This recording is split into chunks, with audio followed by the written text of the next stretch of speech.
There's really no growth with Rey. She just kind of is like, oh, I don't know who my parents are, to, oh, I don't know who my parents are, from I want to learn how to be a Jedi to I still want to learn how to be a Jedi. Well, it's not I don't know who my parents are to I don't know who my parents are. It's I'm obsessed with finding out who my parents are to that doesn't matter anymore. Like that's a fundamentally different question. It's not about whether or not you have knowledge, it's whether or not you should desire But it. does she stop caring? Like, is that ever made clear in her character?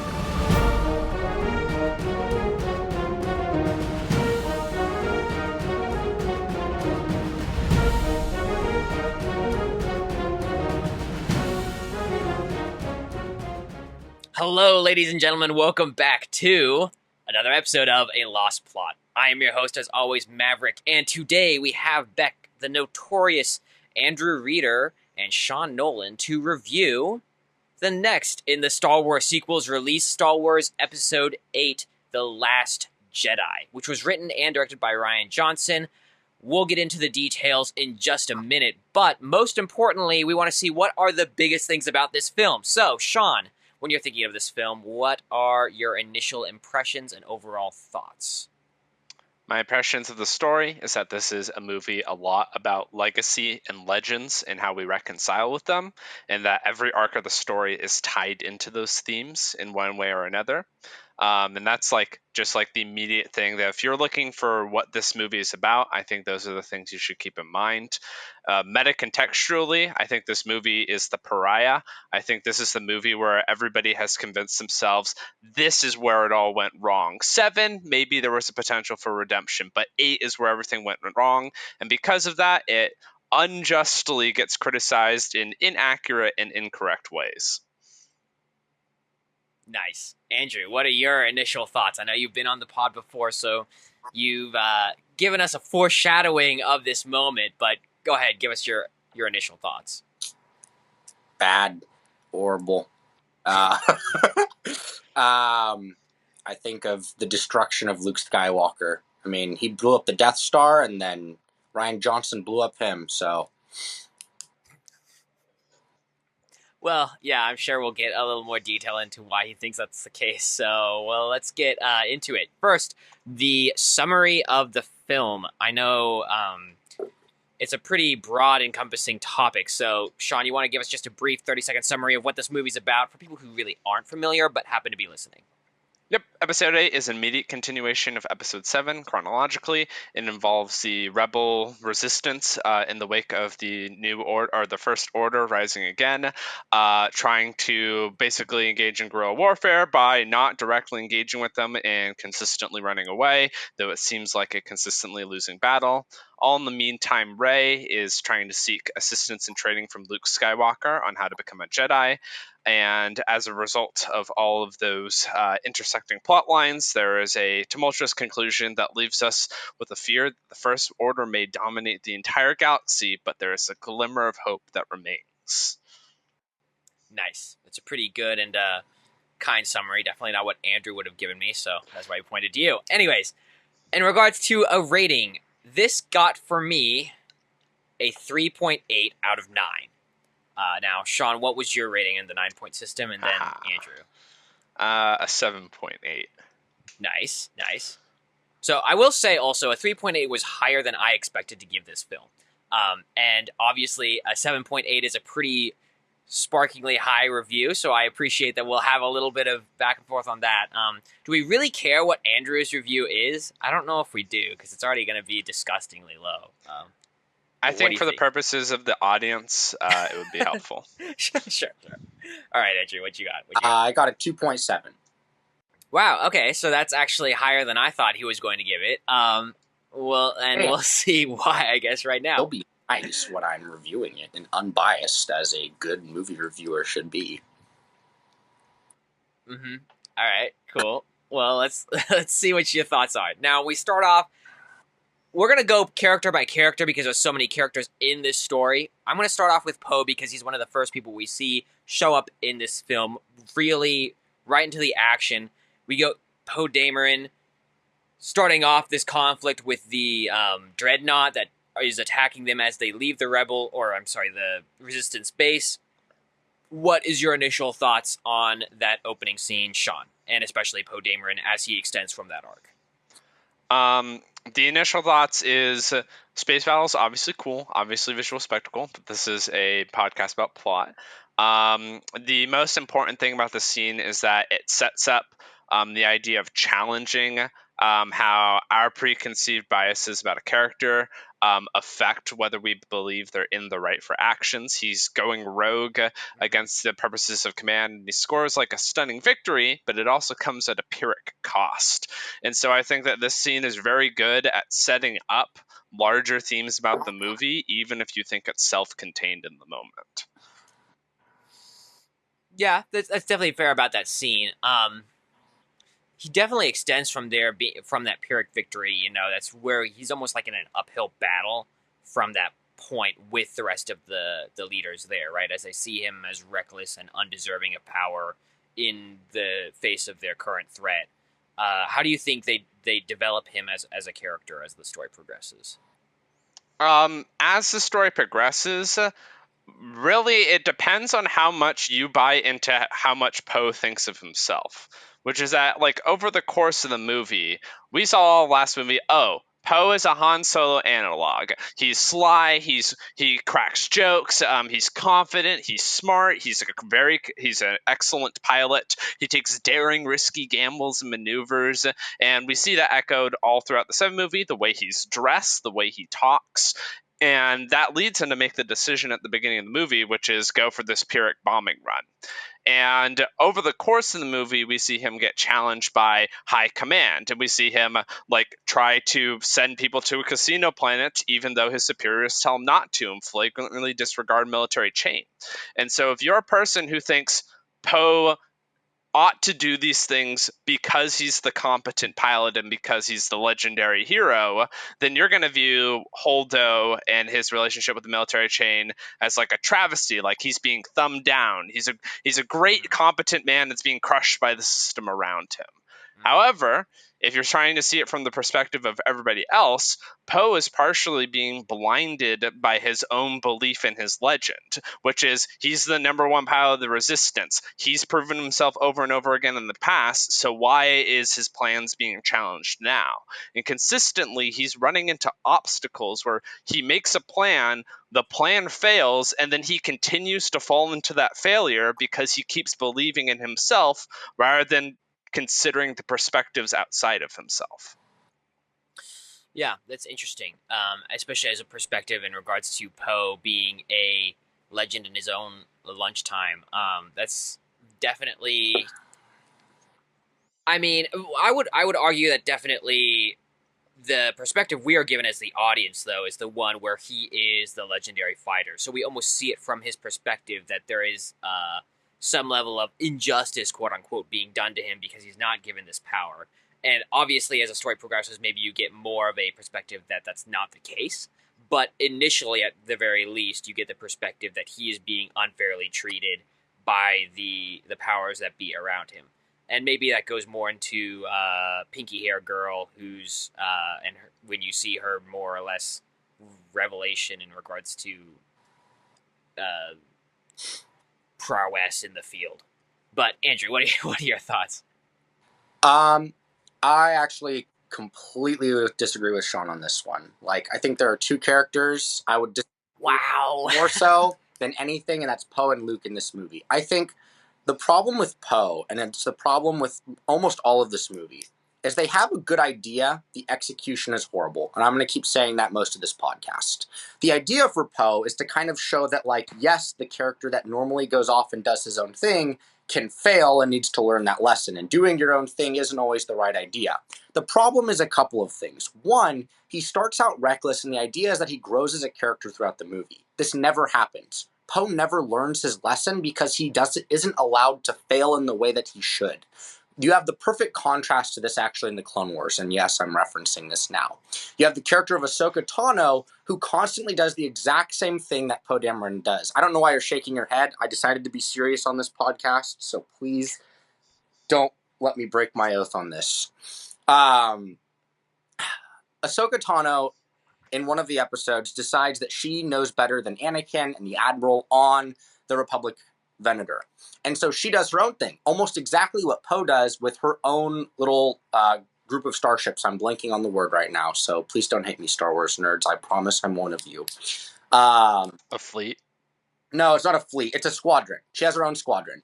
And she goes out and she kind of does this reckless attack, and Anakin calls her back and she says, no, I'm fine.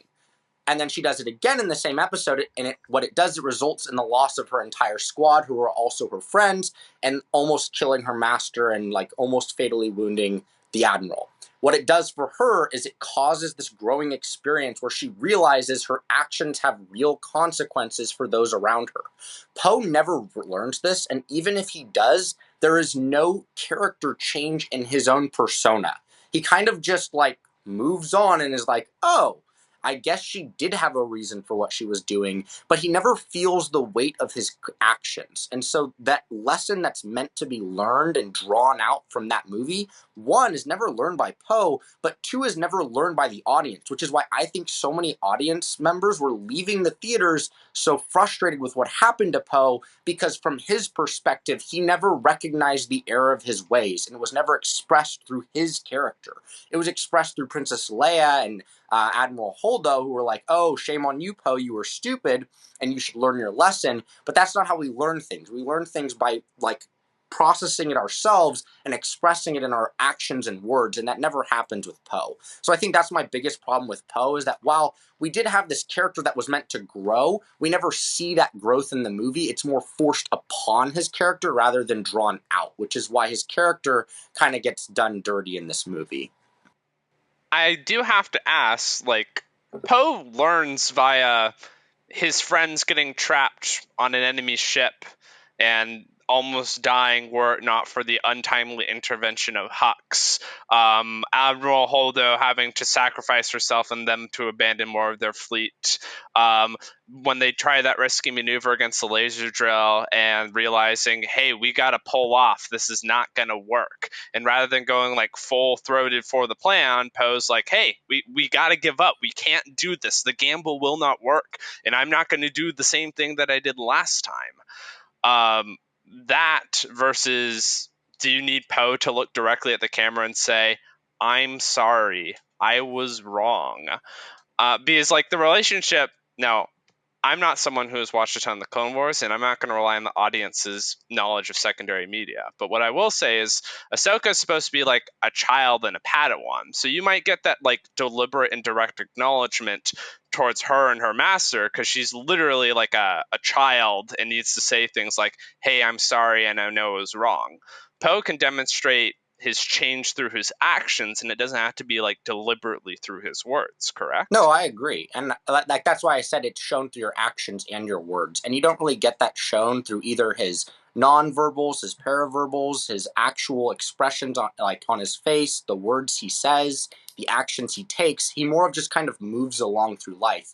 And you talk about like his friends risking their lives, sure, but they get out of it just all fine and dandy, and like it doesn't affect him in any way, so he's not feeling the weight of his consequences. And while I get like, okay, sure, it's a movie and we want to portray things the way they'd play out, but like you can take creative liberties with a movie and you can kill very important characters for the purpose of teaching another one a lesson. For me, the demonstration of that action was the willingness to call for a retreat from the laser drill, which is that Poe tries risking gamble number one, it works out for him, but then he gets stripped by military command. Then he flagrantly sends people to a casino planet, and then they try and infiltrate the capital ship. That fails. Then he learns Holdo had a plan all along, and so he realizes, oh, there are alternative paths rather than bashing your head against the stone wall of like the risky gamble. And then he gets to the Salt's planet, which I don't even remember the name of. And when they go to make the run for the safe cracking laser drill, or Death Star on a planet, however you want to call it, he, instead of continuing to press forward with that plan, calls for her retreat. And then Finn is the one that has the problem in that scenario. But like Poe's willingness to pull off is an example of, oh, he's no longer going to just like keep going forward because he believes his plan is the right one. The only thing that I will say here that I would probably say for most of the characters that I've seen here is maybe not necessarily a disagreement per se with either of you, but more along the lines of, I think several of these characters, including Poe, are more or less stock moralists, where their changes, if any, are not. You're not really seeing an arc. You're more of seeing a switch flip in their mind, where they go from one type of character to another, and they're not really. The journey of the man who learned better doesn't exist so much in these stories as I maybe would appreciate in a different film. And maybe that has something to do with they have so many characters going on in this case versus other stories or something along those lines. And that's part of the grand epic of Star Wars being this vast galaxy of a story going on. So take that as you will, but that generally, in my mind, gave several of these characters a beating in regards to the rating and in regards to the storyline. That's not necessarily different for Poe, although I will say that of the side characters that are in this story, I thought he was more compelling than most of the other ones. So overall, I might lean slightly more towards Sean on this one, but I would say I'm not super... I wouldn't take beef with this story specifically because of Poe. I don't think Poe is a terrible character. I mean, I still like... But yeah, I just think Sure, go ahead. did him dirty. That, like, because I appreciated his character so much in 7, I very much did not like how they treated him in this movie. Yeah, and that's fair. I mean, I think that he definitely was developed really well in 7 in regards to being the next Han Solo, like Sean was saying. So I don't know that if you got a bad taste in your mouth for him in this movie, I could see how you'd be especially maybe pining on him being developed correctly in this story, right? But obviously, Sean thinks he was developed fine, and so there is alternate opinions on this one. I don't know if you want to have... I think Poe is only developed fine within the context of what the whole movie's message is. I think if you were to just take Poe in isolation, I don't think the story by itself is compelling. I only think it is necessary in order to illustrate the broader point through several different characters. So Yeah, I want to make Poe the pillar of the movie. No, but maybe to help, especially if you're going to consistently come back to that overarching story theme or message is what? The message in my mind is that legacy is a legacy and legend, however you want to combine them. Just looking on the past and creating a story about the past is going to have either detrimental or beneficial effects on the future. If you let it control you, it is going to destroy your ability to live in the present and work towards the future. But if you also completely forget your legacy, then at the same time, you have no future at all.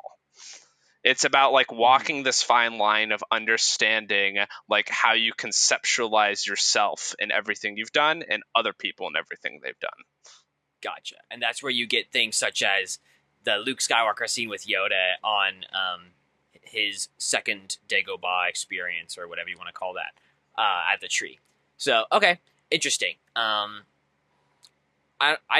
would want to see what Andrew has to say, but if it's not contained, we'll just go character by character and continue this discussion. Are you asking specifically, I know what's going to take me a while and what's not, but what are you referring to specifically? So the theme, right? And I think that's important because the thematic elements of the story, especially because Sean sees it as cohesive, and I think that's important because if you're actually going to have a compelling story, there needs to be some level of cohesiveness to the theme and message that is being portrayed throughout it. So his argument is that, one, it is cohesive and it is specifically portrayed throughout all the characters, and he gave the blanket idea of this is what the message of the story is. I don't know if you agree with that, disagree with that, or even, let's just say, agree with it and say it's not compellingly played out. I mean, I think it's kind of a mixture of all three. I think mostly I'm just going to be giving pushback character to character when we're talking about them. Overall, I think just, again, it's in concept, sure, it's a good idea, but I don't think it's executed well at all. I also, I'm going to be honest, Sean, I don't think Rian Johnson thought that hard about the plot and themes of this movie. I don't think it's that deep. Maybe Rian Johnson is smarter than we think, but this movie says otherwise in my mind. The only thing I note before we move on is that any reference to oh, if you go read this, or if you go listen to this obscure interview that was like has 200 viewers, or if you go like watch 400 episodes of Clone Wars, or actually we interviewed like the 6 script writers 2 years later after everybody's had their say in reacting to episode 8. Like, I'm taking this from the perspective of someone who watched the original Star Wars and then years and years later watched 7 and 8. I'm not someone who's going, oh, I'm delving into what the director believes. I'm interpreting the movie based on what I see. So if there's more depth that I'm reading into it than he intended, well, I also am not watching Rian Johnson's interviews. I'm watching Star Wars Episode 8. So, Right. And for the purpose of this podcast, while and we bring Andrew on for a reason because he is such a Star Wars nerd, right? He has all this extra context to bring in, but regardless of that extra context, every movie should rise or fall on its own merit, right? So 8 doesn't stand or fall. It has something to be said for the story that came before it, right? So you can't if you completely devoid 8 of 7 and 6 and 5 and 4, you have no. It doesn't make any sense as a story. So you have to have the basics there. But beyond that, like 9 isn't necessary for you to watch 8. So 9 isn't considered in this rating. Things like that. And like Clone Wars doesn't directly affect 8. Obviously, Andrew used it as a comparison, which is perfectly great. Actually, it provides a lot of contrast. But it doesn't change the rating of Star Wars in 8 in and of itself. So for you watching, that's our baseline. And everyone understands that here. So we're going to move on. So do you guys want to talk about pink-haired girl, or do you guys want to talk about Princess Leia? the only thing I could ever say about Admiral Holdo is she's not really her own character. She gets introduced in 8, she gets killed off in 8, and she pretty much only exists for the purposes of Poe's development. So like it's hard to evaluate her as like this huge in-depth character, especially because a lot of the introduction of her past just gets back-ended like 2 minutes before she dies. Yeah, She has this long history and trust with Leia, and then she immediately like Holdo maneuvers into the capital ship. So it's hard to like have anything deep to say about Holdo. Fair. That might be a good place to leave it at, unless Andrew, you want to say anything particular about. I mean, Sean didn't go praising her, so I'm not going to go arguing against. Cool. All right, sweet. So let's talk about Princess Leia. Sean, what are your initial thoughts? So Princess Leia for me as a movie viewer was one of confusion. Partly, well, because I remember months before the movie coming out that oh my gosh, why am I forgetting? Is it Carrie, the actor Carrie for Princess? Fisher? Yeah, Carrie Fisher. Her dying, and me thinking as I was watching the movie, oh, the ship blows up. She's in the vacuum of space. This is how they're getting rid of her from Star Wars because she's not there for any recording of Episode 9. And then she lives. So, I mean, the fact that Leia spends most of the movie in a coma probably makes her even less of a character than Holdo does. Like, once again, Leia is fulfilling almost a similar role to Holdo, which, given they're supposed to be intertwined, which is that a lot of just, like, their existence revolves around helping Poe's story come along rather than her being, like, super much her own thing. At least in my opinion. Well, aside from the whole Princess Leia becoming Superman in space thing, I think her dying would have been a much, much better tool for the development of Poe, because it would have allowed him to actually see the consequences of his actions in the instance of someone close to him dying and suffering because of it. And I think what probably would have been better is, one, we have so many characters in 8 that the main characters suffer in terms of their storyline. I think it would have been better to cut down on the number of characters we're trying to develop, i.e. Holdo, and maybe focus on Poe having to assume the responsibility of leading this one last ship after having Princess Leia blown into space. Because now he realizes, oh, if I mess up, then the whole resistance goes down. There's no one else to fall back on. It's all up to him. And he realized that his shenanigans aren't the answer all the time, which means now he's playing a game of poker with the First Order, and he doesn't have like a bunch of extra chips to fall back on. He is the last chip. And so instead of like letting him realize the weight of his actions, we just have her, oh, she's not actually dead. And oh, we have Admiral Holdo now. And it's like he just has more stuff to push back on instead of letting him push that wall and then realizing, oh crap, they're literally now I have to face up to these actions.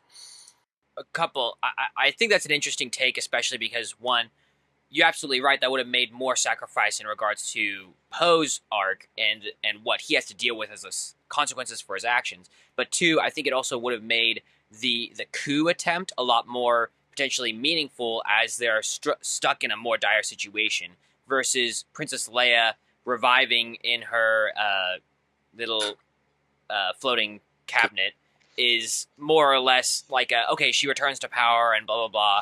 She's back in charge, and he kind of just secedes back to his spot, almost where he belongs as like a kid in the corner. Yeah. Right. So I think that definitely, if he came to a realization, one, that he made a mistake at the same time that he's then thrust into power when he isn't uncomfortable, or he is uncomfortable, excuse me, as Sean mentioned earlier, with making these drastic maneuvers, he starts to question his ability to lead at the same time that he now must lead when he shouldn't have previously. Could have had a very interesting dynamic to the film and made it even better.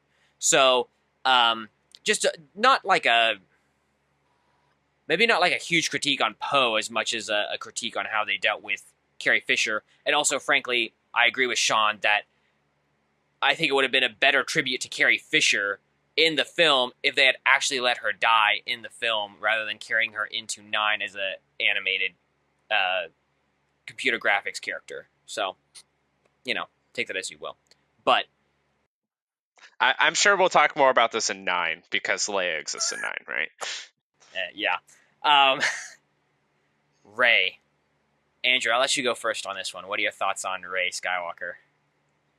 Oh wait, she's not a Skywalker yet. My bad.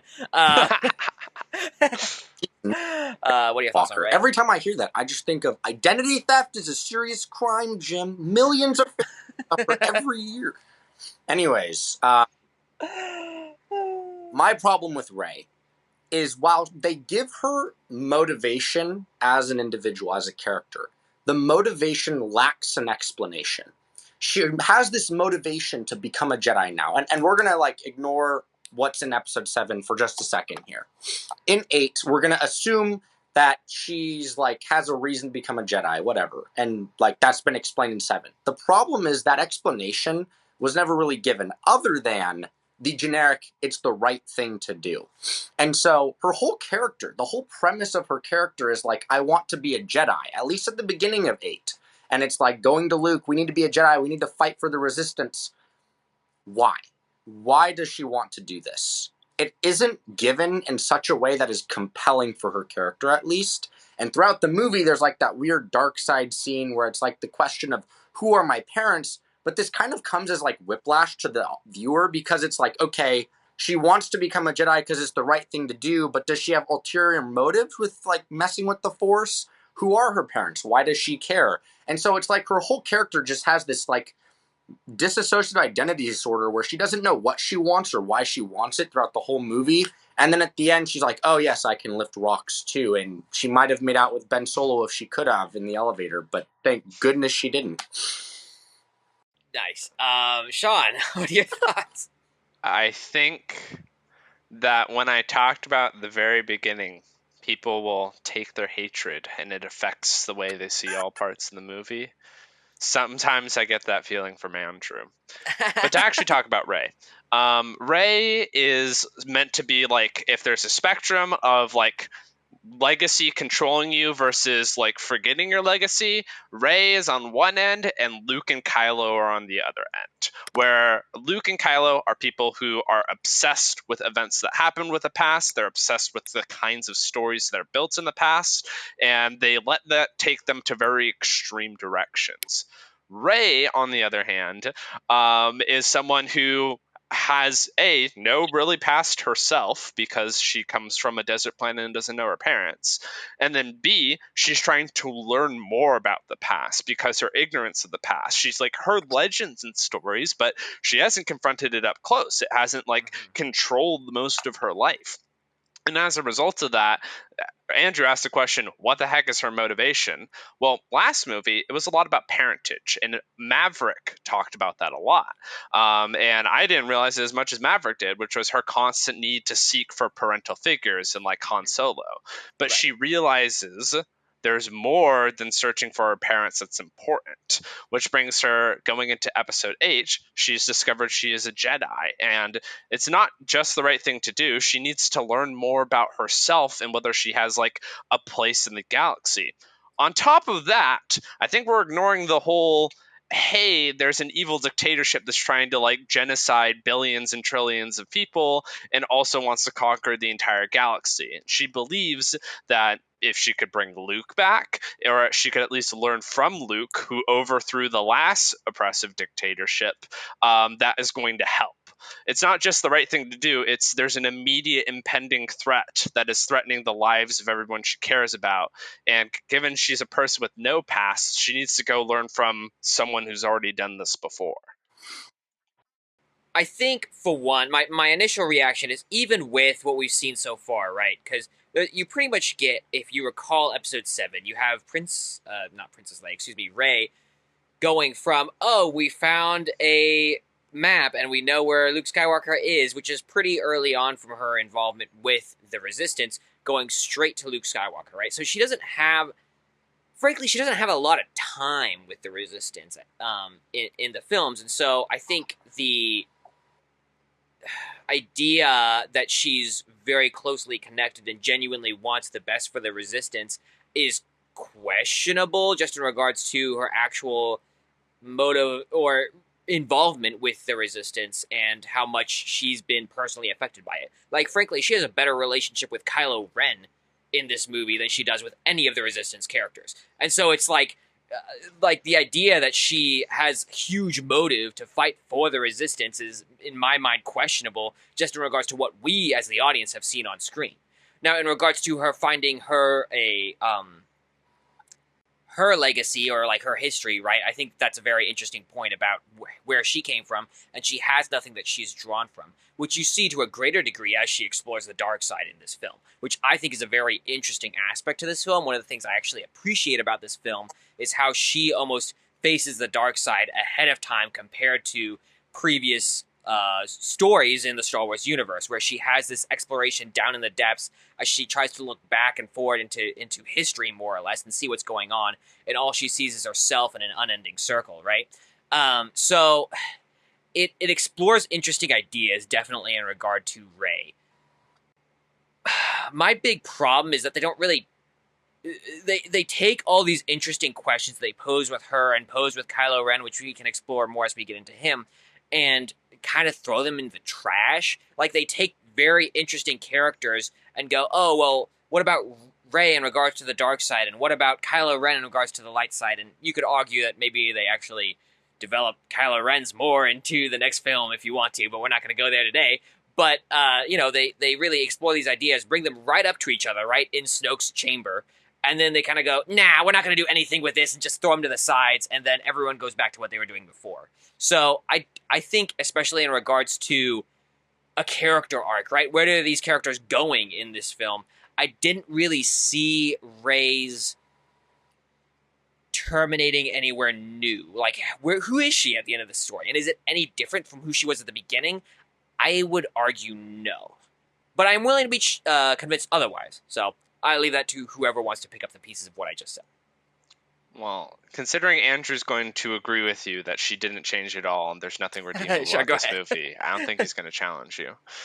I would say that Rey, like, if we're taking out like specific ways she talks to Luke, or like even in episode 7, right? Episode 7, she's like, oh, I heard this legend about the rebels, and I heard that legend about the rebels, right. Where for her, the concept of like rebellion and revolution, she like it gets a huge taste of it in episode 7. And then in episode 8, she's coming to Luke and she's like, oh, I've heard all of these things about you. Well, hearing about things and then talking to those people who actually experience them is a whole different matter. Where Rey learns that there's not just like, it's not really fun and it's not always easy to do the right thing, which is fight the evil dictator empire. Instead, Rey learns there's like a huge mantle of responsibility. And even if she does like become the next Luke Skywalker, like adopting that persona is going to weigh on her. And it's going to result in, if you gain all this power, then the consequences of making a drastic decision are even worse. She learns that like, hey, this whole thing with Kylo Ren started because Luke almost made a mistake, and even almost making a mistake is what drew things to action. Like, Luke didn't kill Kylo Ren, he just thought about it. And so like she learns that like you cannot screw up if you place yourself into this like role as a legendary figure who is like fighting against it. And then she also learns a different thing from the past, which is, okay, she's a person with no past. She's confronting a person controlled by it, which is that the past is something you have to grow from, that you have to learn from. When she experiences the Force, she learns about its connection to all of life and how the Force is really like a life-affirming philosophy if you're trying to keep in balance. And then she confronts Kylo Ren. What does Kylo Ren say? Kylo Ren says, kill the past, burn the past, destroy the past. And Rey has to realize that fighting and killing is not going to be the answer that is going to solve her problems or solve the problems of the dark side. Instead, it's going to be learning and growing and saving, and that's going to be how you confront and overcome evil. You guys have kind of gone back and forth. The only thing I really have to add, or there's like three maybe. The first is in regards to her motivation. I think it's very interesting because Rey is meant to be a contrast to Luke in this way. When you have her in 7, she is the reluctant hero, whereas Luke is the very much, yes, please, let me join the rebellion. He has these conversations with his Uncle Owen where he's like, I want to be a pilot. And Uncle Owen is holding him back. And he's like, but my friends are all going to join the rebellion. Please, I'm already a pilot. I already know what I'm doing. Whereas Rey in 7 is just, please, let me go back home. And so the problem with Rey in 8 is when you're trying to portray a reluctant hero. There are perfect examples of this, and the best one I can think of is Aragorn in Lord of the Rings. He is the reluctant hero who doesn't want to be there. But you have an arc. You have this slow transition from an individual who has a destiny, who has this legacy that he's carrying on his shoulders, and he wants nothing to do with it. But over time, he kind of learns to accept this responsibility that's being placed upon him because there's no one else that can take on this role that he has to take on. And in the case of Rey, the whole title of the movie is The Last Jedi. And so it's this idea that she is the last Jedi. And when it comes to Star Wars movies, at least the 9 that have come out that are supposed to be like the 3 trilogies or the trilogy of trilogies, the idea is you have to have a Jedi. There's a Jedi that's going to save the day, and there's only one Jedi that can be the one to do it. And 1, 2, and 3, it was supposed to be Anakin, and boy, did he mess up. And 4, 5, and 6, the idea was that is Luke. And then 7, 8, and 9, the idea is it's supposed to be Rey. But she's the reluctant hero that, like, just flips a switch. Like, she just decides one day, I'm going to be a Jedi and do the right thing, instead of being the reluctant hero who kind of is getting to that place, which is what 8 should have been. 8 should have ended with her getting to the place where she was like, okay, I'm the hero, and this is my responsibility now, instead of starting 8 with that mentality. I think this second thing, well, I mean, it kind of covered all 3 points, actually, because there's really no growth with Rey. She just kind of is like, oh, I don't know who my parents are, to, oh, I don't know who my parents are, from I want to learn how to be a Jedi, to I still want to learn how to be a Jedi, so. Well, it's not I don't know who my parents are to I don't know who my parents are. It's I'm obsessed with finding out who my parents are to that doesn't matter anymore. Like that's a fundamentally different question. It's not about whether or not you have knowledge, it's whether or not you should desire it. But does she stop caring? Like, is that ever made clear in her character? And if so, where? Well, when Kylo Ren tells her that her parents are nobodies and they don't matter, is the point in which she realizes she does not need to care about them anymore. But just because Kylo Ren tells her your parents are nobodies, you shouldn't care, doesn't mean she stops caring. It just means my parents are nobodies, but like there's still very much implied that there's like a question in her mind, and to the audience as well, it's portrayed that Kylo Ren is very most likely lying about this truth as that. What? Okay, I will ask because I I hate episode 9. Okay, I'm an episode 9 hater.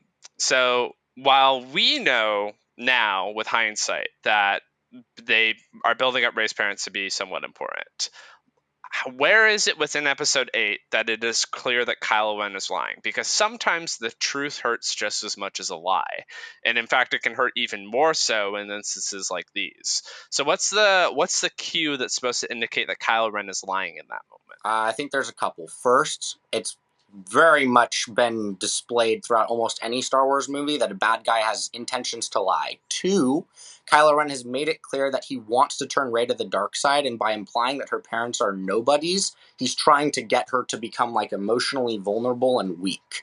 And then third, when it comes to talking about her parents being nobodies, you have a couple of instances in the movie where this is supposed to be implied beforehand.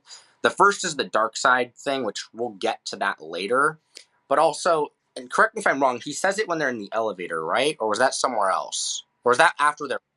I would have to pull up the script. Okay, I forget the context of where it happens, but during the entirety of their conversation, it's like he wants to just move on from the entirety of that subject altogether. Like, he wants nothing to do with it. And so he just says they're nobodies to get Rey off the topic and then to move on to, please join me and come to the dark side and we will rule the galaxy together. So you've laid out a lot of motive, which is like, this would be good if it were not true, right? Like you're saying, it's convenient for him that they're nobodies, or like people in the past have been shown to be liars, but that's not really proof that in this moment he's lying.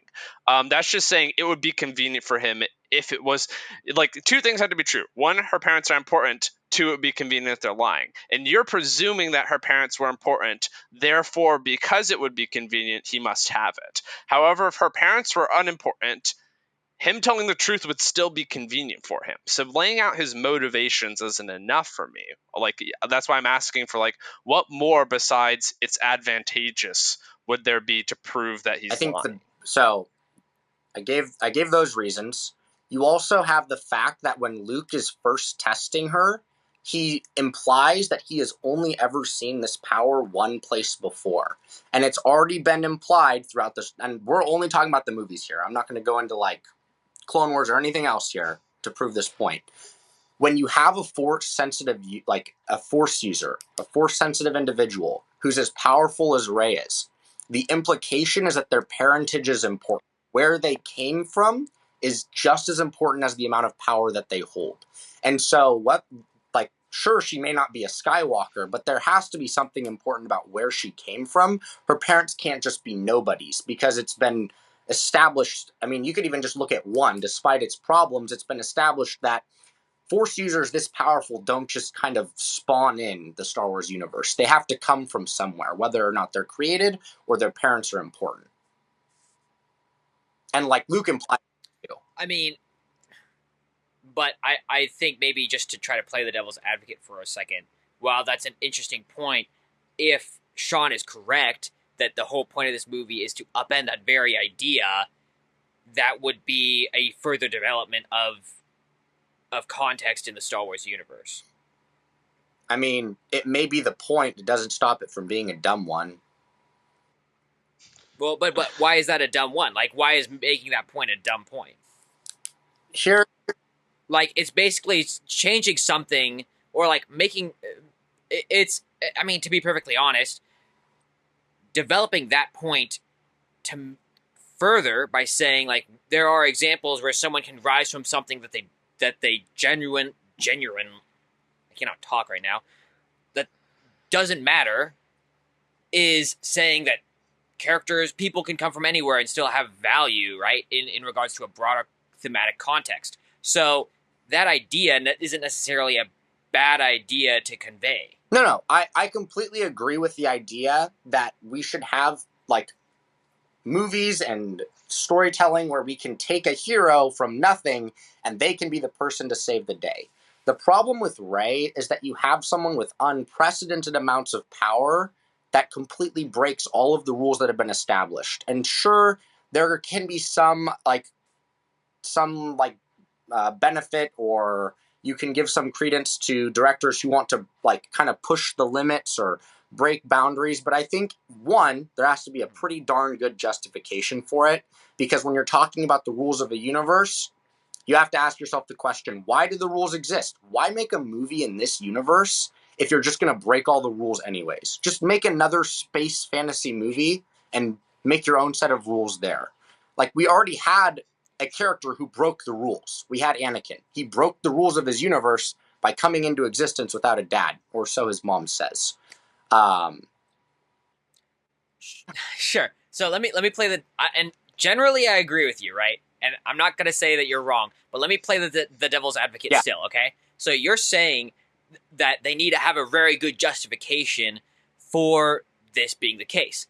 I would argue that they actually provide a justification for that in this film, and that is that there's more or less a lack of Force-wielding individuals in the universe, and that the Force has become concentrated in these different individuals. And there's more frankly, villainous people to hold the dark side than there are people to hold the light side. And so, while evil, or the dark side, is concentrated in Kylo Ren to a certain degree, there's an even greater force of good concentrated in Rey at that same time to create the balance to the Force. So how like, they provide that as the justification. I mean, they might provide it as the justification. I wouldn't say that's how the Force works necessarily, or has been established. Like, well, let's go to Anakin, right? He broke the rules of the universe. The reason Anakin exists, or the explanation that's given, and sure, this is going outside into some like third party or like extra canon, if you will. It's still canon, but it's an explanation. The reason there's a breaking of the rules is because Darth Plagueis was messing with the Force to such an extent that the Force messed back, and they created something to create a balance. Kylo Ren isn't messing with the Force.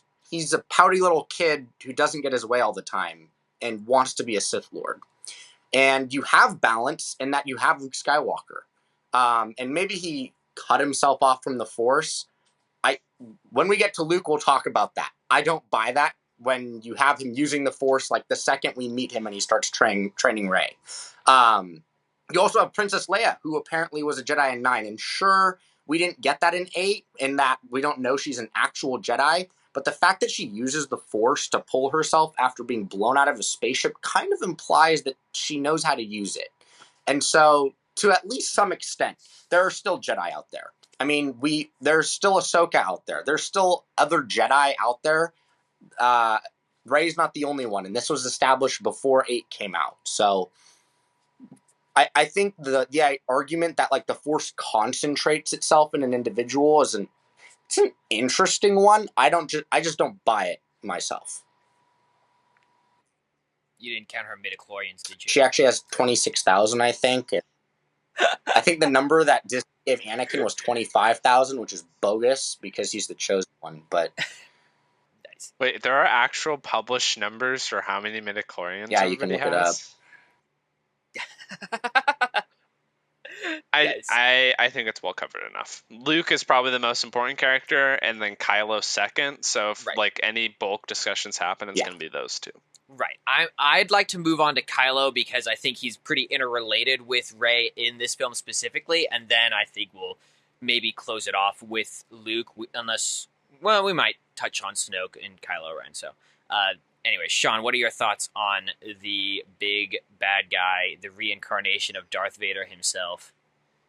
Well, that's the point, is he wants to be the reincarnation Darth Vader, but he isn't. I think that, I'm proud of myself because Something that was said in episode 7 about when Kylo Ren wearing the mask versus him not wearing the mask, it changes his behavior and the way he treats others and himself. That was something that I vividly remember Andrew saying was not clear at all, even if it was only visual, but never verbally said. Well, in this movie, they literally do verbally say it, so it's a continuation of 7 in that regard, which is that Kylo Ren is literally called a child in the mask, and that the theme of the last movie, that the math is just him trying to project the image of Darth Vader, but it's really hiding beneath that he's not, is a theme that's continuing. We also see that Kylo Ren, if we're doing the spectrum again, remember Rey here and then Luke and Kylo here, Luke and Kylo almost form a triangle, which is that Luke holds on to his mistakes of his past, and he wants to forget all of it, to reject it, and then just let things be. Luke understands that we have to move on, but he doesn't really ever move on. He just kind of stays on the island forever. Kylo, on the other hand, is all about having a violent reaction to it. We can change things for the better, but that involves destruction, that involves killing people, that involves burning away all that was before, whether it's Snoke, whether it's Rey, whether it's Princess Leia, whether it's his own dad, Han Solo. And so we just see the contradictions between Kylo not being prepared for his role versus his sincere belief that he needs to destroy everything. That interplay, right? He wants to destroy the past, but he also keeps emulating the past at the same time. And that back and forth is a lot of what Kylo's doing throughout the movie. First, of all the characters that I have qualms with, I don't have a ton of problems with Kylo Ren. I think they at least continued him on the trajectory that he was in 7, and there wasn't quite this weird flip-flopping or schizophrenia when it came to his character. I mean, yeah, 9 kind of does him dirty when they give him the mask back, but I don't know. I'm curious, Sean, in regards to, especially because you're talking about this almost as a triangle between the three, how does that, maybe just for my purposes, relate to Rey's relationship in this triangle of ideas that you've been talking about? How does Kylo? Yeah, because they have a lot of interaction. So Rey is of the learns over the course of the story through connecting with the Force that there are ways to learn from the past without wanting to destroy it, where killing your dad isn't necessarily the best way to get over daddy issues. And Rey is her interplay is presenting the alternative, which is you don't need to concentrate all power within yourself. You don't need to believe your will is the best will. Instead, you can collaborate, work with other people, try to make things better, and learn from the past without necessarily rejecting it wholesale. Rey is supposed to say, hey, Kylo, Luke did you wrong, but your answer to having wrongs done to you isn't to get rid of everything. And you would say, maybe just briefly touching on Luke here, is that that's what you see denied and rejected by Kylo Ren in Snoke's chamber and attempted to terminate, or actually, honestly, it does in some ways terminate in the fight between Kylo Ren and Luke Skywalker at the end of the film. Is that correct? Yeah, exactly. Kylo versus Luke is a premier example of that. One compliment I will also pay to Kylo is that this shows, just on a plot level, something we haven't seen in Star Wars in the movie theater, which is the master being killed by their dark side apprentice, and what that process and takeover looks like. Which is that 1 through 3, we don't see Darth Plagueis get killed by Sidious, and we actually see Anakin bend the knee. 4 through 6, sure, Anakin kills Sidious at the very, very end, but at the same time, it's not we don't see the transition of dark side power. Whereas Kylo changes the narrative, which is in this movie Snoke dies, and theoretically in 9 he's supposed to take over. We're supposed to see what that transition looks like. So I'm just gonna maybe replay Kylo's story, more or less, in my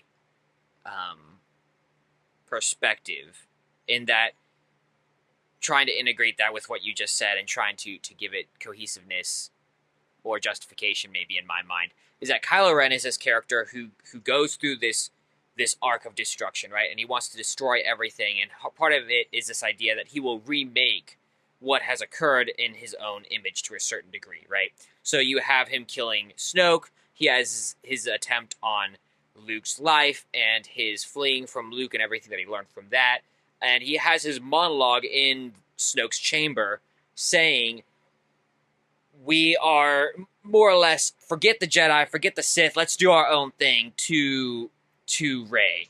And Rey considers it and rejects it. Is that a fair analysis? Is that he's trying to destroy the past or recreate things in his own image, but in the process of recreating everything in his own image, he's actually reaffirming the Sith way. Yeah. Is that correct? That's exactly what he's doing. Like, the dark side, which is using the Force for your own selfish ends, right? Doesn't mean doing it because Snoke told you to. Like, whatever Kylo Ren personally believes and forcing everybody to bend to his will, he's doing the Sith thing, even as he, like, claims that he's trying to get rid of the Sith. Mm-hmm. Yeah.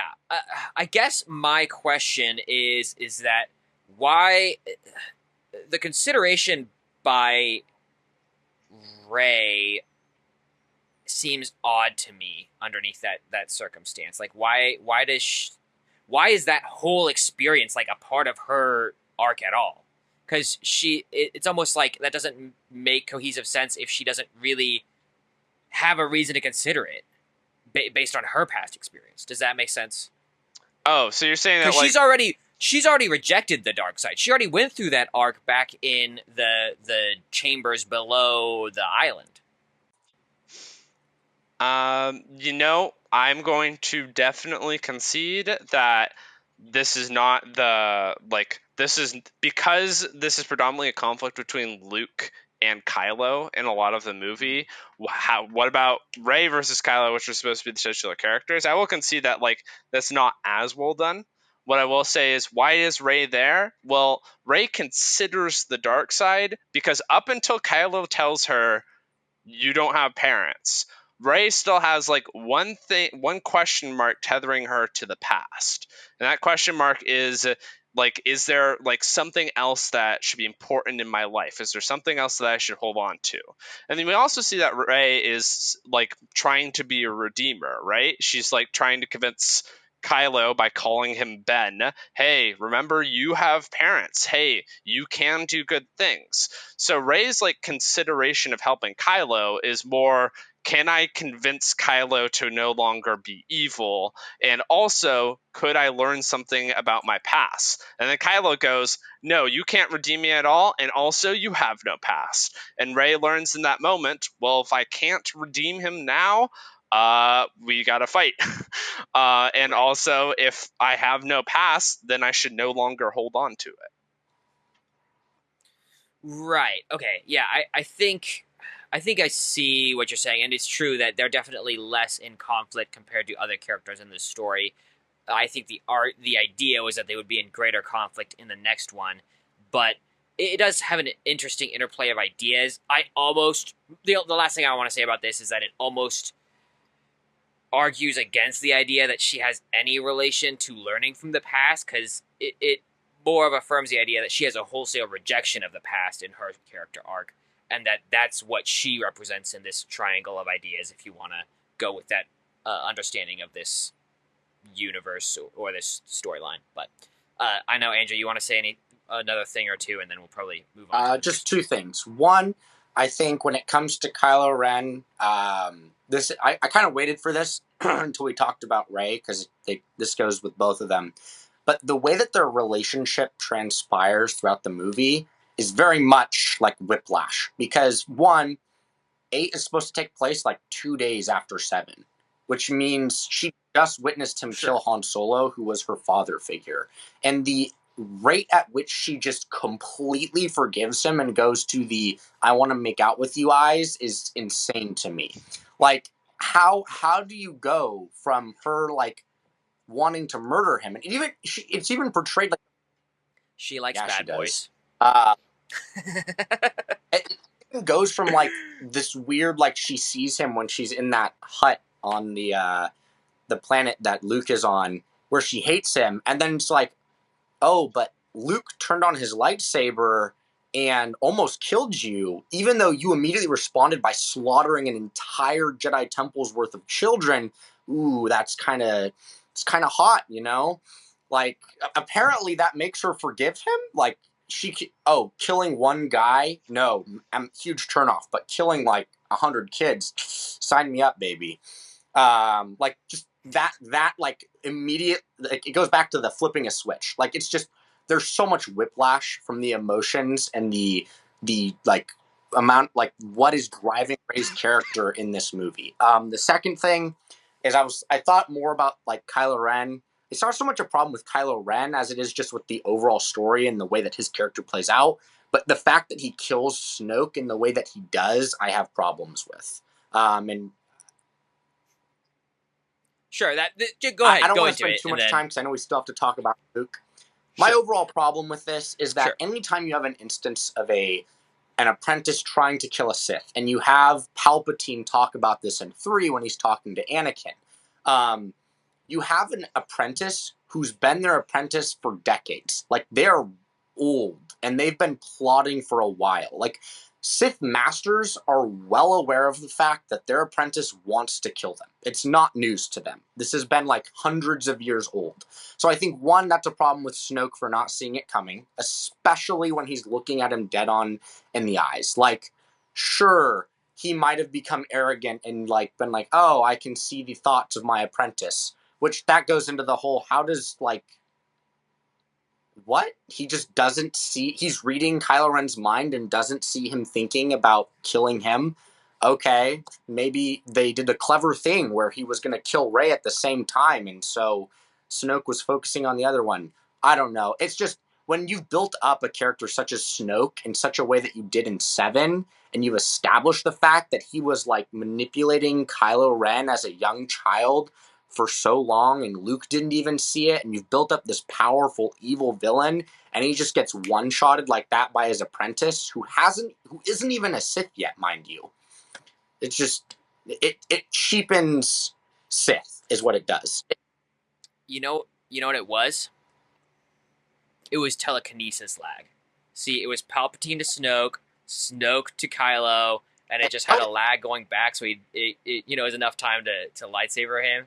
No, that's a joke. That's not actually what it is. Is this a reference to a past movie or something? No, this is reference to Star Wars 9, because Snoke is Palpatine. Overall, gotcha. my problem is just that when it comes to Sith Lords, they're supposed to be this ominous threat that an entire Jedi Order can't even take on, which is why just 2 of them are a significant enough threat. And you have Count Dooku being the apprentice of Palpatine in 1 and 2 and 3, and even he can't take him on. And so while I understand why you would want Kylo Ren to kill his master and kind of change the name of the game when it comes to this trilogy and do something different, there needs to be a better death, in other words, for this Sith Master, because it just cheapens the words Master or Sith Lord overall, because if a whiny crybaby who's in his mid-20s and has barely any training and has been called a child in a mask like the day before can kill him, it just makes it very questionable.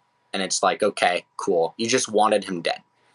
I think we can get into a whole thing about whether evil is self-defeating and whether Snoke creating the conditions for his own death like shows how like evil presents itself as strong but is actually very fragile in certain circumstances. But let's go on to Luke. What are your thoughts on Luke, Sean? Go ahead. This is the central crux of the debate about Episode 8. Is a lot of people have very strong attached feelings for Luke. They have a very strong conception of him from episodes 4 through 6. He was the main character, and a lot of people came away from this movie and they go, "They massacred my boy."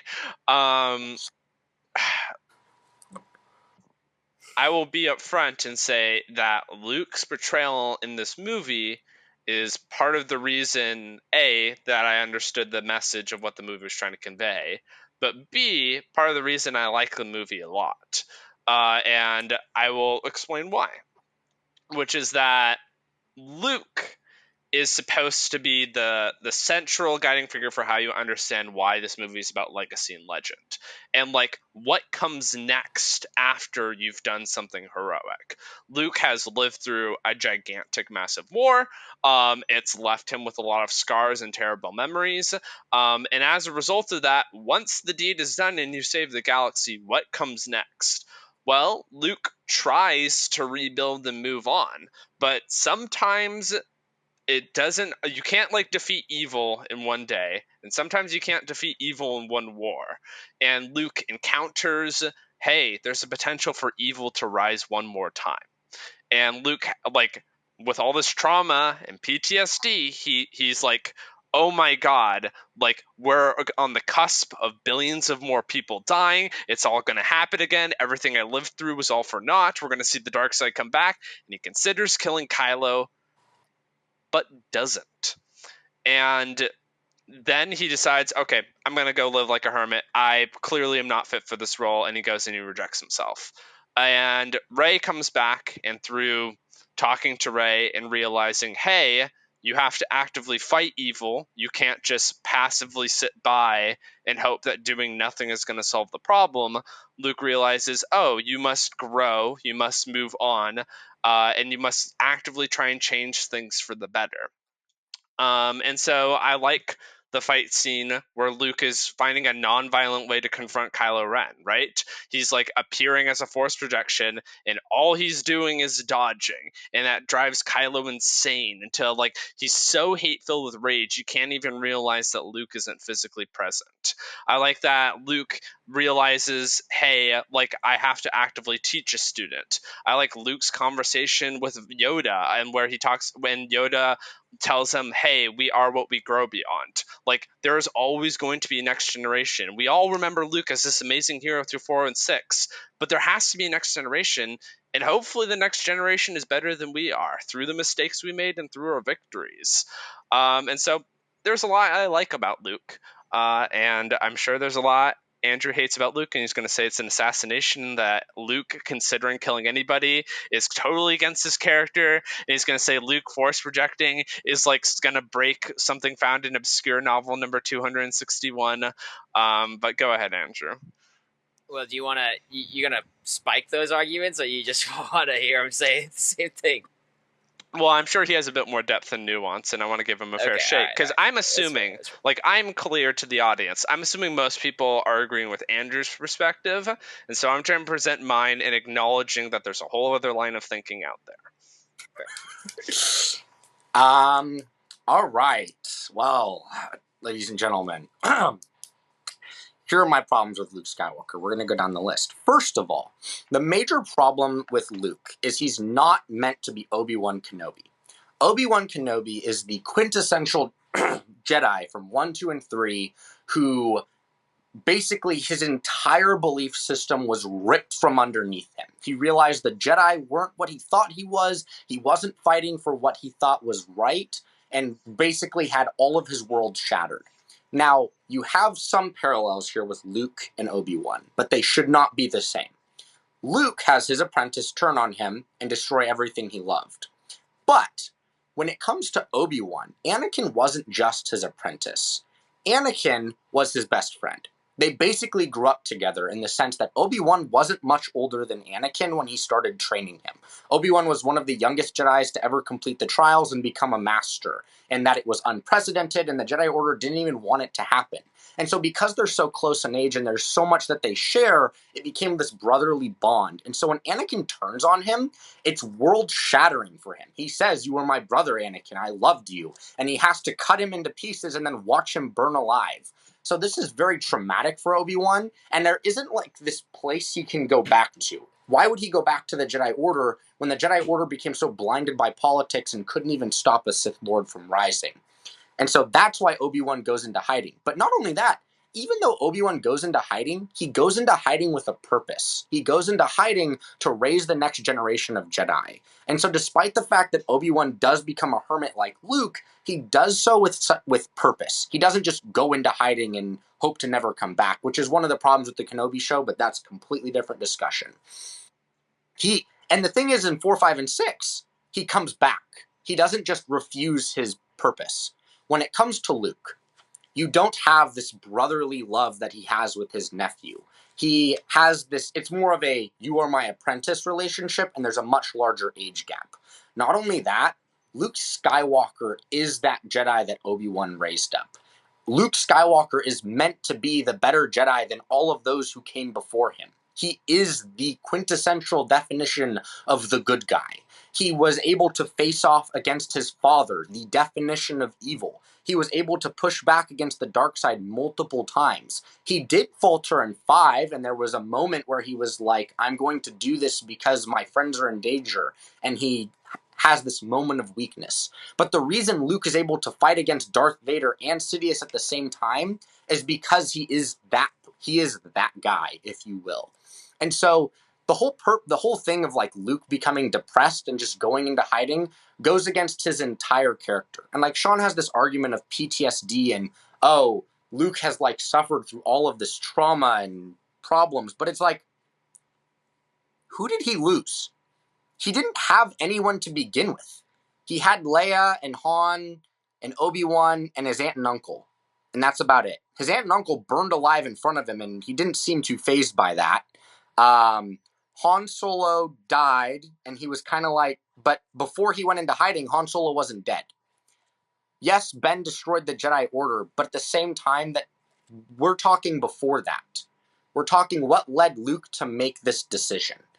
If he wouldn't even strike down his own father when he had the chance, why would he go to this sleeping teenager who was completely defenseless and turn on his lightsaber? Sean says he didn't make the decision. He almost did it. Well, Sean, I urge you, if I'm standing over your bed with a pistol that's fully loaded at 3 a.m, I urge you to tell me that I didn't almost make that decision and that I didn't think about it beforehand. I didn't just pull out the gun and walk into your room and happen to have it and then go, let me think. That, like, there was forethought going into this, clearly. Like, he went into this kid's room, ignited a lightsaber, and then went, shoot, I shouldn't do this. Like, it's just completely outside of Luke's character. And I'll let a little bit of back and forth before we get into the Force projection, because I know there's a discussion to be had around whether or not Luke's motivation was valid at this point in the movie. Sure, and I think that the crux of the conflict does come down to, like, is his attack, or considering even attacking Kylo Ren, justified, right? And you have two different playouts of that according to the flashbacks that you see from both Kylo Ren and then from Luke himself as they recount their stories. But I am curious to hear Sean's rebuttal of that.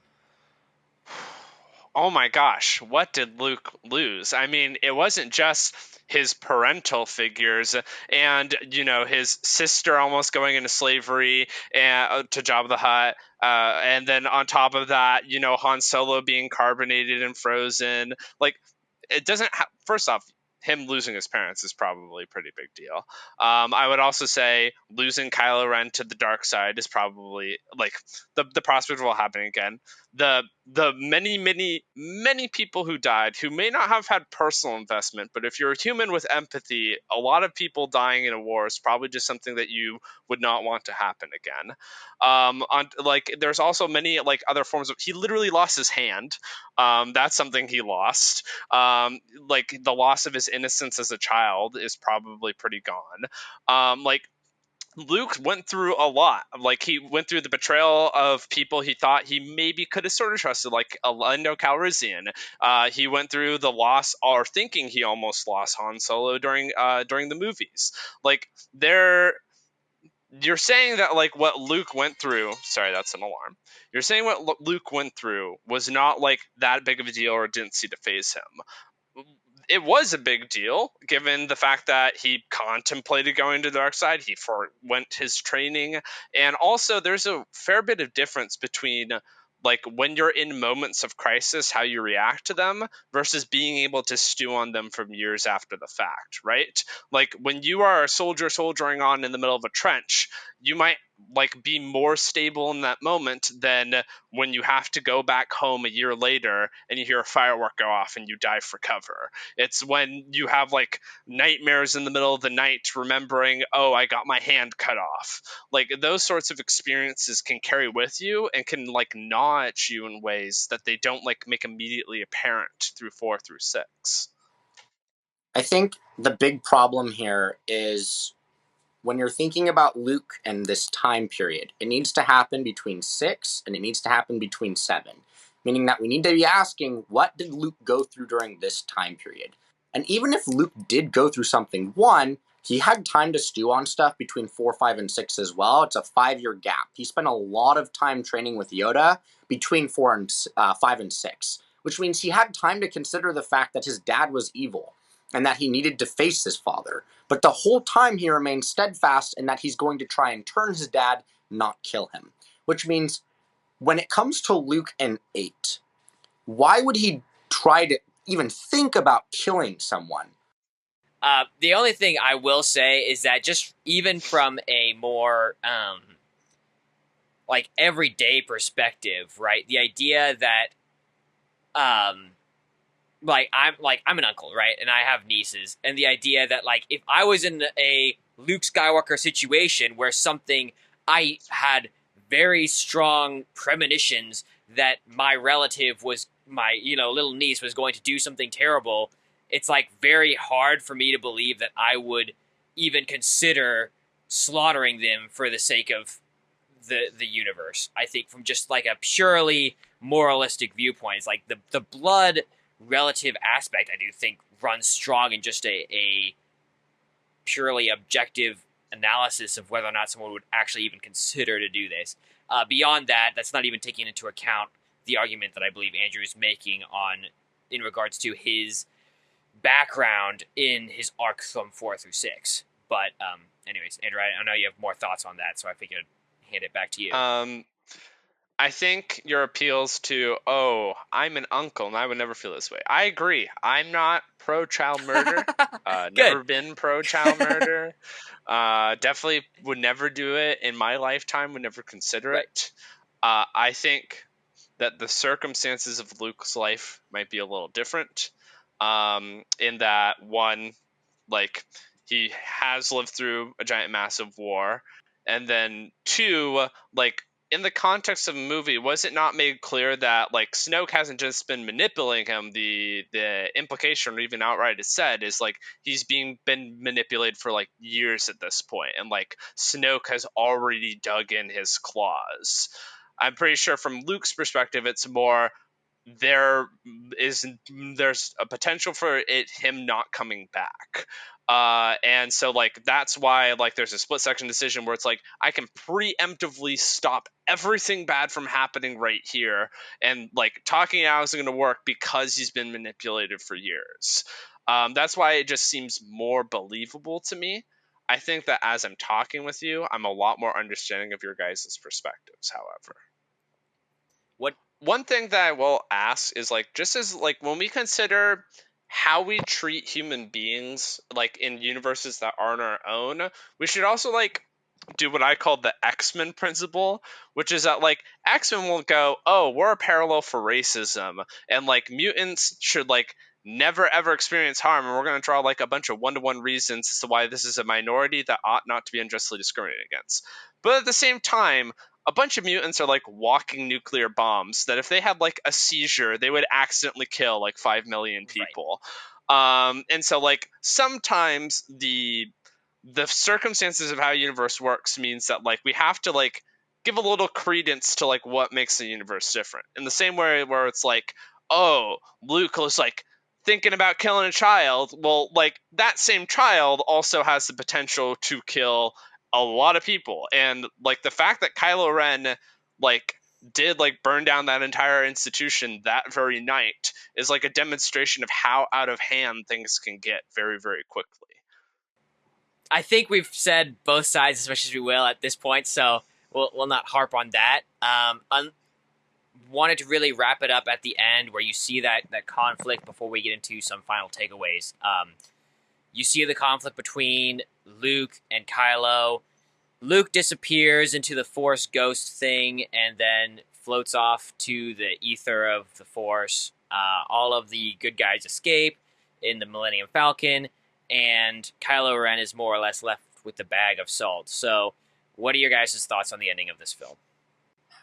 I'm not going to argue the way the Force works on this point. We're going to talk about this purely from a plot perspective, because that's what this podcast is. It's a lost plot. I have some problems with the way that Luke goes out and the way that he confronts Kylo Ren. The first being, there are many dropped like plot points or things that are brought up in 8 that are just not explored later on. Like, it's shown and then nothing is done with it. And if there's a purpose to it being there, they definitely don't make it like something the audience can pick up on. One of those is the fact that they show Luke's X-Wing in 8. Like, it's in the water, and it's like, okay, you showed it. Are you going somewhere with that? No, we're not going anywhere with that. It's just there. And it's like, okay, whatever. I think a couple of questions need to be asked. One, Luke, and this is for both of you to answer, by the way, this first one. Luke dies after confronting Kylo Ren, right? Yeah. Okay. And I know Sean's answer to this. But the question is, why do what he did? And I have an answer to Sean's answer, too. Why not go there in person if he's going to die anyways? He could have confronted him non-violently by going there in person instead of doing it force projection, goofy-ah. Okay, well, I'm curious to hear Sean's thoughts. And that gives me time to Well, think, 'cause I there's haven't a thought few about this things we before. could say. One of them being the X-Wing doesn't work. Are you assuming that Luke has made the decision to do this before Rey has left? Because if Rey has left, then Luke literally can't leave the planet. So, like, if he has made that decision after she's left, right? Like, the answer would be he physically couldn't get there. But why can't the ship work? I mean, the implication in the movie is that the X-Wing has been sitting underwater and was deliberately put there so Luke couldn't leave the aisle. Like, Luke put it there himself to make sure that he didn't, like, leave, right? Like, Luke has deliberately locked himself away there. And so, like, presumably the X-Wing's wreckage is meant to be something he cannot recover from. I mean, Sure, I mean, they have some level of precedence against that just in episode 5. You could argue that it's longer, so it shouldn't be possible. But, like, theoretically, he should, based on past precedent, be able to rummage up something and get out there. But I mean, yeah, it's also vacuum sealed, so there's still plausible deniability. If they wanted him to get there in person, he could have. And it wouldn't have been that far of a stretch. You're saying from, like, a storytelling perspective, what is the material difference to have him there versus not having him there if he's going to die anyways? Yes.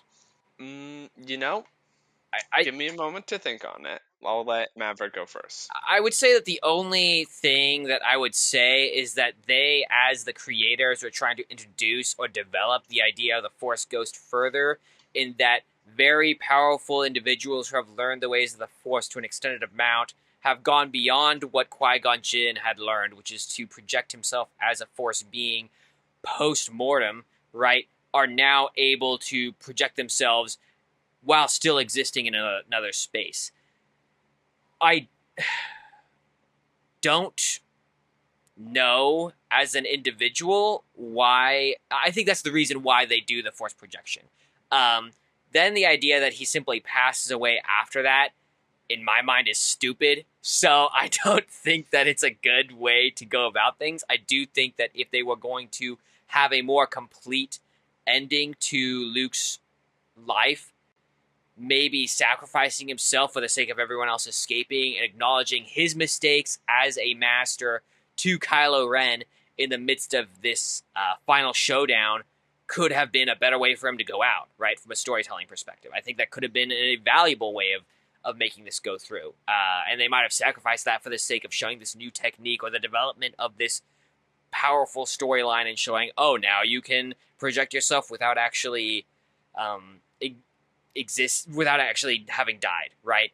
And I think they try to do what you see in this movie, which we really haven't talked about with Finn and Rose and the whole side quest off to Gambling City, which is stupid in my opinion, but like that whole area is you see in that a development of the world, right? A development of the universe, and you see the jackalopes that are jumping up and down and need to be saved or whatever they are, right? And then you have Holdo hyperspace blasting through the enemy ship. You know, you have multiple examples in this movie of them trying to expand the universe, press the boundaries of the world, showing you new things, new ideas, new powers, new abilities, right? On and on and on. And I think this is like the culmination of that, where they show, oh, you can force project your ghost in a new area without actually having died yet. But I think in all of the examples in this movie anyways, those actually go to the detriment of the film than the benefit of the film, because what they're doing is in some way hurting the plotline or hurting the universe by saying something that shouldn't exist or wouldn't exist, or we don't frankly care if it exists. Like, I don't care about the gambling planet. I don't care that people are selling ships to both sides. I don't care about the jackalopes. I don't care about the dude who sells them off for his own gain. Like, that whole plot line is stupid and a waste of time, and I think that this is simply a continuation of hurting the storyline in regards to Luke and his force projection.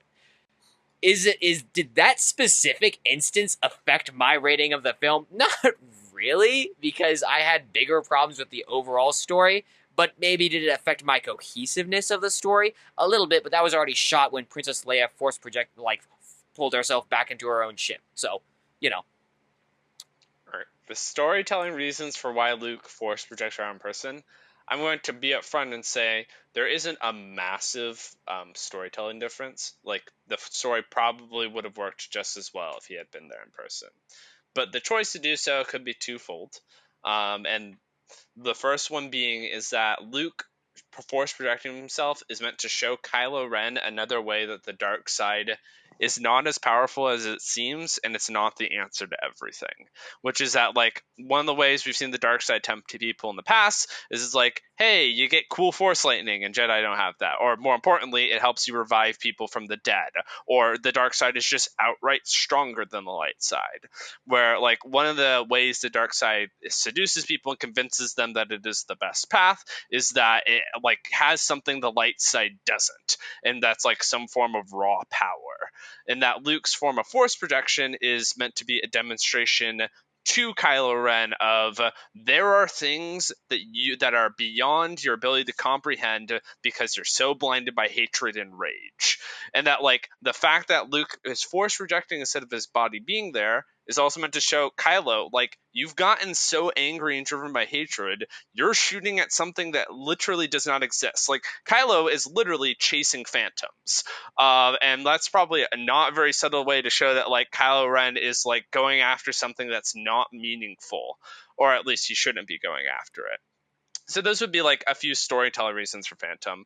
And then, like, the reason, like, he overexerts and, like, does the rope, I'm gonna be honest, is probably just meant to be an homage to, like, Obi-Wan disappearing when Vader tries to kill him, where just, like, collapsing in the robe is a way to show that, like, a Jedi's way is done and there's no coming back, and don't count on him showing up in movie 9 like Leia does or anything like that. When I'm thinking about storytelling reasons as to why he should or shouldn't be there when he confronts Kylo, you got to think about what are the pros and cons of either or.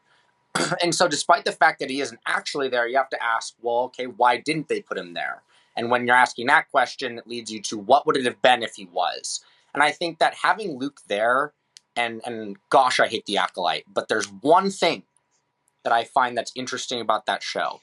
And it's the way that they portray Jedi fighting in non-offensive ways. And it's something we don't really get in any of the Star Wars movies because the lightsabers are so much cooler to see people use, and everyone likes the lightsaber anyways.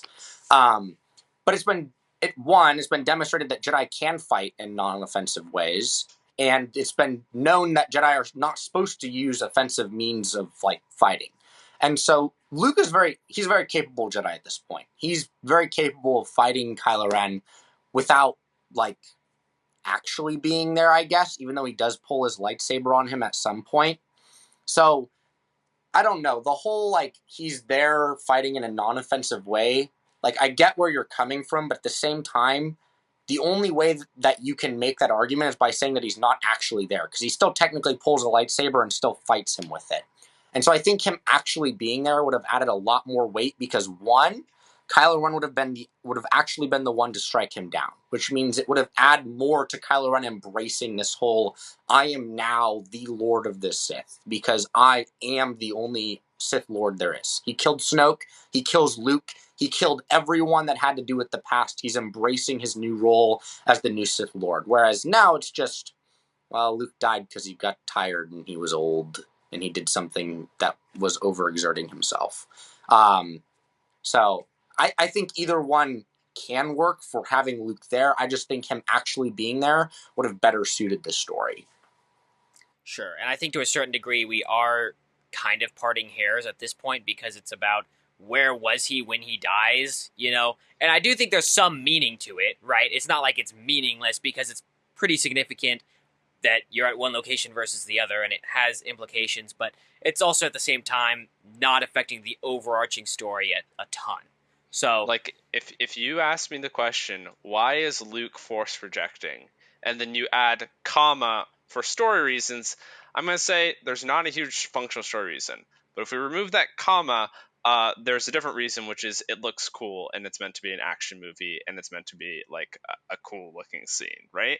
So, like, if there's Right. not a massive functional story difference, we do have to remember at the end of the day, the movie does need some visual spectacle to it. I think it would have been dope as heck if Luke was actually there and just used the Force to freeze all of the blaster bolts and then just force them back, okay? If we're talking Okay, visually spectacular. We're not considering hypotheticals. All right, let's keep going. The whole movie's a hypothetical. how Andrew. Okay.